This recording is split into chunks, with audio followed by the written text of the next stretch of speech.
బిక్నూరు గ్రామ పంచాయతీలో 3 పెద్ద కార్యక్రమాలు జరిగినాయి.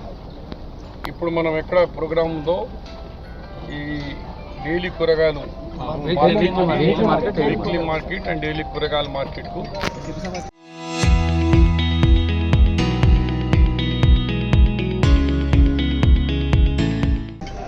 మొన్న ఎన్ఆర్ఈజిఎస్లో 1 వీక్ బ్యాక్ 30 లక్షలు ఇచ్చినాను. ఆ 30 లక్షల్లో దీనికి 15 లక్షలు, దీనికి జూనియర్ కాలేజ్ రెండు ఈడొక 15 లక్షలు 20 లక్షలు ఈడ 20 లక్షల రూపాయలు 10 లక్షల రూపాయలు జూనియర్ కాలేజ్కు సిమెంట్ రోడ్, దానికి ఈ ఎగ్జిక్యూటివ్ ఇంజనీర్ వచ్చినారు.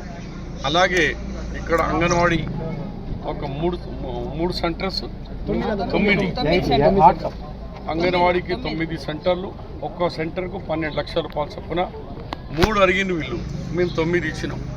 దాని తర్వాత సమైక్య భవనాలు వాళ్ళు 5 అడిగినారు, 3 ఇచ్చినాం, ఇంకా 2 ఇచ్చేది ఉన్నది. కానీ ఇంత పెద్ద ఎత్తున ఇప్పుడే మహిళలు చెప్పినారు 28 సంవత్సరాల నుంచి అడుగుతున్నాం మేము, కానీ ఒకటేసారి 9 ఇచ్చినారు. కడుపు నిండా ఉన్న సంఘాలు ఎక్కడ పడితే అక్కడ సంఘాలు కూడా ఇచ్చేందుకు ఇచ్చినాం.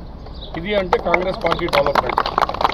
మళ్ళీ మొన్ననే మాకు మా సర్పంచ్ గారు మొత్తం గ్రామ పంచాయతీ మెంబర్ పాలక వర్గం అన్ని రాజకీయ పార్టీలు వచ్చి నాకు రిప్రజెంట్ చేసినారు. హాస్పిటల్ 12 బెడ్ది ఉంది, దానికి 30 పడకల హాస్పిటల్ చేయమంటే నేను మీరు చెప్పంగానే నా లెటర్ ప్యాడ్ మీద 30 పడకల హాస్పిటల్కు దామోదర్ రాజనరసింహకు ఒకటి, ముఖ్యమంత్రికి ఒకటి ఇచ్చి నేను అసెంబ్లీలో ఇచ్చి వచ్చిన దాని ఒక కాపీ. మీరు అనుకుంటారు నా దగ్గర అడిగింది అప్పటికప్పుడు రికార్డ్ అవుతుంది, ఒక 24 గంటల్లో లెటర్ కూడా వెళ్ళిపోతుంది. ఈ లెటర్ కూడా వెళ్ళిపోయింది. 32 లక్షలు దాదాపు ఇరిగేషన్ అది అంతా ప్లస్ నోట్ రాసుకోం.